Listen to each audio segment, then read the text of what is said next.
नमस्कार, आप देख रहे हैं न्यूज इंडिया। आपके साथ मैं हूं सरफराज सैफी और मेरे साथ दो खास मेहमान यानी मेरे सहयोगी इस वक्त यहां पर मौजूद हैं। अर्चना सिंह और मनीष अवस्थी जी भी।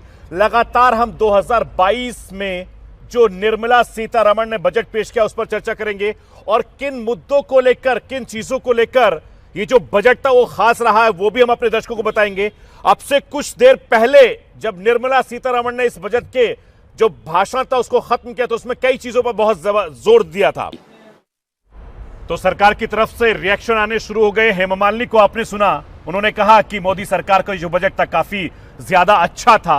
और इसको और समझने की कोशिश करते हैं दिनेश अग्रवाल, अर्थशास्त्री इस वक्त हमारे साथ जुड़ गए हैं। दिनेश जी, इस बजट को आप किस तरीके से देखते हैं? क्या इस बजट से आम लोगों को फायदा होने वाला है?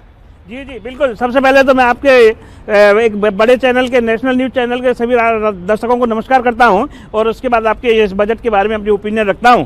हम एक अर्थशास्त्री हैं और देश की अर्थव्यवस्था को अच्छे से समझते हैं, इसलिए किसी भी पॉलिटिकल पार्टी से हमारा कोई लेना देना नहीं है और हम अपनी स्वतंत्र राय रखने के लिए, अपनी निष्पक्ष राय रखने के लिए स्वतंत्र हैं। इससे बढ़िया बजट इस देश में हो नहीं सकता था। इतने बड़े संकट के बाद, 80 करोड़ लोगों को मुफ्त राशन देने के बाद, मुफ्त कोरोना वैक्सीन देने के बाद आपको एक नए पैसे का सरकार ने टैक्स नहीं लगाया है और उन्होंने टैक्सेस को रैशनलाइज किया है।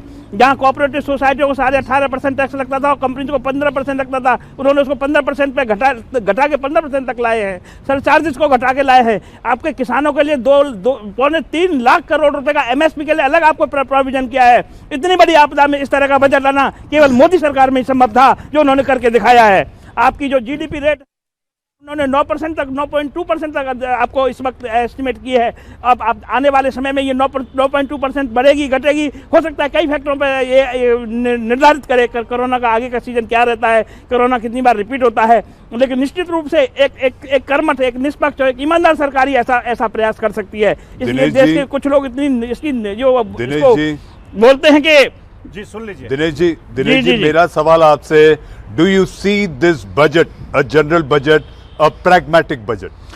Of course, 100%. It is not a general budget. It is a special budget in this situation. Hindi आपको इस बजट को ऐसे नहीं देखना कि आपको पिछले 10 वर्षों से बजट आ रहे हैं, पिछले 7 वर्षों से मोदी सरकार के बजट आ रहे हैं, पिछले 60 सालों से बाकी सरकारों के बजट आ रहे हैं। नहीं, आपको इस परिप्रेक्ष्य में देखना है कि आपने किस तरह की परेशानियों का सामना किया है, देश किस तरह की परिस्थितियों से बाहर निकल के आ रहा है। उन परिस्थितियों में क्या किसी भी सरकार के लिए ऐसा बजट बनाना संभव था कि आपको एक नए पैसे की मारना पड़ी हो और आपने एक लेकिन लोग उम्मीद करते हैं टैक्स स्लैब में बदलाव की, टैक्स में छूट की, वो कहीं आम लोगों को नहीं दी गई है। इसकी वजह क्या यही है कि पिछले 2 साल से कोरोना की वजह से अर्थव्यवस्था को जो नुकसान हुआ? आप बिल्कुल सही कह रही हैं। हम हर बजट में आपको इनकम टैक्स की छूट भी बढ़ती है, आपकी डिडक्शंस की छूट भी बढ़ती है, लेकिन क्या आप एक संकट के समय एक ऐसी मान लीजिए आपके घर में कोई बीमार हुआ और आपकी इनकम का 80%, 90% उसके ट्रीटमेंट में चला गया, क्या आप समझते हैं आप उस घर का रिनोवेशन कराएंगे? हालात को समझना होगा। लेकिन दिनेश जी, सबसे बड़ा सवाल तो यही है जो अर्चना भी कह रही है, मनीष भाई भी कह रहे थे, कि जो आम लोग की उम्मीद होती है वो टैक्स पर ज्यादा टिकी होती है, कि जो आम लोग हैं, जो आम टैक्स दाता हैं, जिनकी आमदनी कम है, उनको टैक्स में छूट मिल जाता, लेकिन कॉर्पोरेट को ज्यादा छूटने का स्टेप है, नथिंग एल्स। दिनेश अग्रवाल जी, मेरा सवाल आपसे है, सरकार ने एक बात का जिक्र किया है कि आप अपने ITR में 2 साल की गलती को सुधार सकते हैं। 2 साल की आपकी गलती आप सुधार सकते हैं। इसको जरा आप विस्तार से समझाने की कोशिश करें। जी मनीष जी, मैं आपको समझाता हूँ।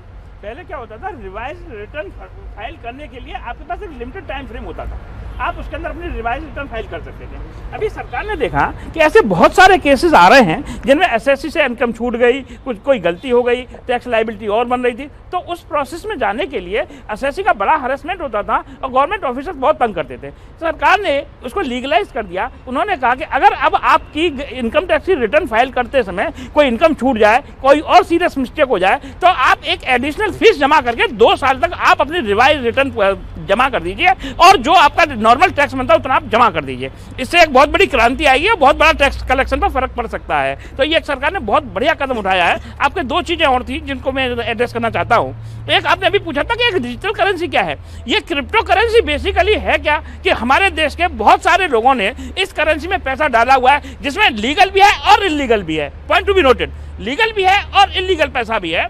सरकार उसको रेगुलराइज करना चाहती है, उसको मॉनिटर करना चाहती थी, तो उन लोगों ने उन लोगों की लॉबी ने काफी विरोध किया। दिनेश जी, एक चीज आपसे क्लियर करना चाहूंगा, चूंकि आप क्रिप्टो करेंसी की बात कर रहे हैं, इसमें एक और प्रावधान की बात सरकार ने की है। वित्त मंत्रालय ने कहा है अगर नुकसान भी हुआ तो आपको टैक्स देना होगा। और एक और मेरा सवाल इससे एडिशन में है, वो ये है कि आखिर अगर आपके घर पे छापा पड़ा, आपके घर पर रेड पड़ी, तो कोई सेटलमेंट नहीं होगा। इसको आप साफ करिए दिनेश जी। जी जी, आपने तो विरोधियों की नस्सी दबा दी मनीष जी।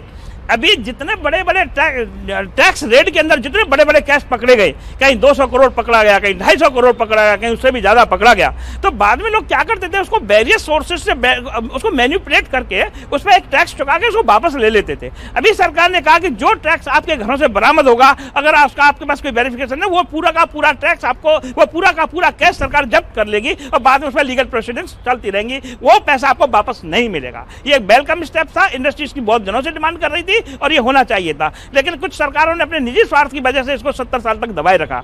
दूसरा आपका एक पॉइंट था कि डिजिटल पे विदाउट लॉस कंपनसेट की वो 30% टैक्सेस की व्यवस्था क्या है। वहां उन्होंने बताया है कि कॉस्ट ऑफ एक्विजिशन, मान लीजिए आज डिजिटल, आपको जान के आश्चर्य होगा कि आज एक क्रिप्टो करेंसी की वैल्यू 50 लाख रुपए के आसपास है। भाई इतना पैसा कौन लगा सकता है भारत जैसे देश के अंदर? तो जो लोग इसमें इस तरह के इन्वेस्टमेंट कर रहे हैं, सरकार के ना चाहने के बावजूद इन्वेस्टमेंट कर रहे हैं, सरकार ने कहा है कि आपको उस पे कॉस्ट ऑफ एक्विजिशन पे माइनस करने के बाद 30% सीधा टैक्स देना है। अगर उसमें आपको उसका लॉस होता है तो वो लॉस माइनस नहीं करेंगे। सब मैं आपको एग्जाम्पल के जरिए समझाता हूँ। यानी कुल मिला के कह सकते हैं कि जो लोग हैं जो इसमें ट्रेडिंग कर रहे हैं, उन पर लगाम लगाने की, नकेल कसने की भी कोशिश है। एग्जैक्टली 100%। शुभेंदु जी, 5 राज्यों में चुनाव है। देश अग्रवाल जी, एक चीज हमारे दर्शकों को जरा समझाइए कि जो डाकघर हैं उनको बैंकिंग के दायरे में लाने की सरकार ने प्लानिंग कर ली है, इस बजट में बातचीत की है, इससे आम लोगों को क्या फायदा होगा? बिल्कुल ठीक। इसमें क्या है, अभी तक जो हमारे डाकखाने थे, जो पोस्ट ऑफिस थे, बेसिकली ग्रामीण क्षेत्रों में उनके पास प्रॉपर वर्क ही नहीं था। वो एक दो घंटे 3 घंटे लिए खुलते थे, फिर बंद हो जाते थे। अभी सरकार ने क्या किया, उनको एक तरह से बैंक बना दिया। अभी आप क्या करते थे, बैंक जाते थे तो वहां काफी भीड़ होती थी या उनके टाइम लिमिट्स थे। अभी आप वो भीड़ 2 जगह बट गई, तो अभी डाकखाने भी व्यस्त हो गए और बैंकों का भी भार हल्का हो गया। और एक उचित, एक विकसित अर्थव्यवस्था बनाने के लिए ये काफी पुरानी मांग है जिसको इस सरकार ने पूरा किया है। आपने मुझे 2 चीजें और पूछी थी कि भाई आपने टैक्स में आपने कोई रिलीफ नहीं दिया।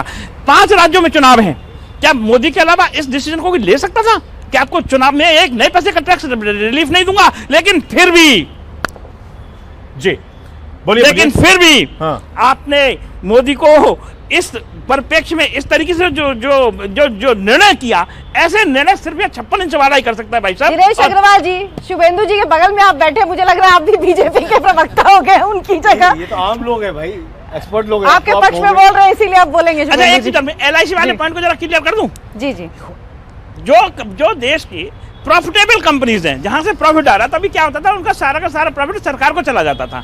मोदी सरकार ने एक प्लान बनाया, जो देश की प्रॉफिटेबल यूनिट्स हैं उनमें क्यों ना पब्लिक की भागीदारी कर दी जाए। तो अभी क्या करेंगे कि जो सारा डिविडेंड सरकार के पास आता था, अभी मैं आपको दिनेश जी रोकना चाहूंगा, मुझे एक छोटे से ब्रेक के लिए रुकना पड़ेगा। अर्चना, जिस चीज का आप जिक्र कर रही थी, दिनेश जी ने पहले कहा था कि साहब मैं किसी पार्टी वार्टी से नहीं हूं, मैं तो सिर्फ अर्थशास्त्री एक्सपर्ट हूं, एक्सपर्ट के तौर पर बैठ रहा हूं, इसीलिए उन्होंने पहले कह दिया था। तो सीधे लिए चलते हैं, नितिन गडकरी साहब इस समय 4 किलोमीटर तक और ज्यादा ये बढ़ाएंगे, यानी बजट पेश होने के बाद बाजार में गिरावट आई है। इस वक्त की बड़ी खबर अपने दर्शकों को बता दूं कि ये खबर आ रही है कि बजट पेश होने के बाद बाजार में गिरावट आई है। ये तस्वीरें अपने दर्शकों को हम दिखा रहे हैं, लगातार हम बात भी कर रहे हैं कि बढ़त के बाद सेंसेक्स में 500 अंकों की गिरावट, एक बड़ी गिरावट है। अग्रवाल साहब, किस तरीके से देखते हैं आप इस गिरावट को? देखिए, बजट स्पीच जब शुरू होती है तो जरूरी नहीं कि मार्केट को वो बजट उसी समय समझ में आ जाए। अभी सेंसेक्स में 500 पॉइंटों की गिरावट बहुत बड़ी बात नहीं है। ये नॉर्मली पिछले 3 महीने से, जब से FIS ने सेल शुरू की, FIS इतना बेच रहे हैं कि आप पूछिए मत। उसके बावजूद हो सकता है मार्केट कल या परसों में ये 500 से 700 पॉइंट ऊपर आपको प्लस में दिखे। तो इसलिए मार्केट का असर आते आते थोड़ा सा 3:30 बजे तक इंतजार कीजिए, हो सकता है प्लस में बंद हो। गौरव गुप्ता जी, सुबह जब मार्केट खुला था है और लॉन्ग टर्म विजन समझ में आएगा तो जो बाजार है अपना आप सुधरेगा। दूसरी बात ये, जैसे दिनेश जी ने कहा कि सुबह के मुकाबले सुबह 1000 सेंसेक्स बढ़ा था, अब 500 कम हुआ है, तो उस हिसाब से देखें नेट जो रिजल्ट है वो गेन ही है ना, माइनस तो नहीं गया ना सुबह के मुकाबले। तो अभी इसका ये कहना जल्दबाजी होगा कि मार्केट ने बजट को एक्सेप्ट नहीं किया। क्या गौरव जी मार्केट बंद होने तक हमको इंतजार करना होगा, उसके बाद ही हम तय कर पाएंगे कि बजट किस तरह से What is the ability to deliver? पड़ते हैं। लेकिन वित्त मंत्री ने कहा है कि चार्जर सस्ते होंगे लेकिन फोन सस्ते नहीं होंगे। क्यों? अग्रवाल साहब आप तो मुस्कुरा रहे हैं। और इसके अलावा आर्टिफिशियल जो महिलाएं गहने पहनती हैं वो भी महंगे होंगे। छतरियां जो बारिश में भीगते हैं लोग, आप और हम, वो भी महंगी कर दी गई हैं। तो ये लोगों को कहीं ना कहीं राहत की उम्मीद थी यार कि ये तो छोटी छोटी चीजें, इसको सरकार माफ कर देगी। नहीं, आपकी बात बिल्कुल ठीक है। देखिए, इतने बड़े बजट में अगर ये 2-4 पॉइंटों को अगर आप कमी मानते हैं तो मेरे हिसाब से बजट अच्छा है। अगर ये छोटी छोटी छतरियों पे पैसे बढ़ गए या आर्टिफिशियल ज्वेलरी पे पैसे बढ़ गए, बहुत बड़ी चिंता वाला विषय नहीं है। ये एक संतुलित बजट है। आप इसको इस तरह से इसको किसी को आलोचना करनी है तो इन बिंदुओं पर कर सकते हैं। गौरव जी, जिस तरह से घोषणा की गई कि 1 साल में एम्प्लॉयमेंट डेवलप होगा, दिनेश जी ये एम्प्लॉयमेंट की जो बात है, बेरोजगारी एक ऐसी विभीषा के रूप में, दानव के रूप में सामने खड़ी है, जिसको लेकर पिछले दिनों हमने देखा कि बिहार में किस तरह से परेशान, त्रस्त, लाचार, बेबस छात्र सड़क पर निकल आए, रेल ट्रैक पर निकल आए, देश की संपत्ति को हानि पहुंचाई। ऐसे में इस तरह के विकास कामों के जरिए क्या सरकार ये भी कह देगी कि हमने रोजगार के तमाम अवसरों को भी पैदा किया है? मनीष जी, आपने बिल्कुल सही जगह चोट की है। मैं काफ़ी देर से सोच भी रहा था कि मनीष जी ने अपनी अभी तक इतने महत्वपूर्ण विषय पे चोट करने में देर कैसे कर दी।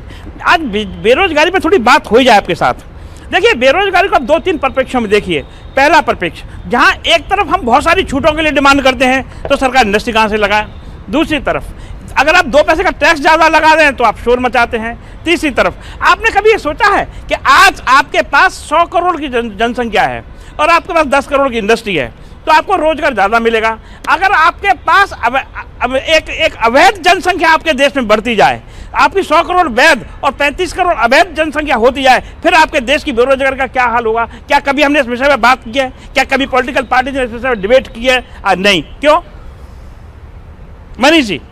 जी, ऐसा नहीं है कि डिबेट नहीं हुआ। जब भी ऐसे मसले आते हैं तो निश्चित तौर पर आपके बाजू जो बैठे हैं, सरकार के नुमाइंदे, प्रवक्ता, पार्टी के प्रवक्ता जिनकी देश में सरकार है, इन्हीं को बुलाकर हम लोग पूछते हैं। लेकिन हमारा काम केवल पूछना है, सवाल करना है, ना काहू से दोस्ती, ना काहू से बैर। हम तो मांगे मानवता की खैर। दिनेश जी। जी सर, आपने बिल्कुल सही चोट की। आपने इनकी शायद ठीक से क्लास ली नहीं। कभी भी भाजपा वाले भी नहीं बोलते कि भाई ये अवैध जनसंख्या को हटाओ तो आपको रोजगार मिले, आपकी महंगाई कम हो। नहीं, इस विषय पे बात नहीं करते। जिस दिन बजट आता है या जब आपके चुनाव होते हैं तब हम बेरोजगारी पे बात करते हैं और महंगाई पे बात करते हैं। इसके असल मुद्दों पे तो जाइए एक बार। अगर प्रवीण जी, आपको लगता है ये जॉब क्रिएट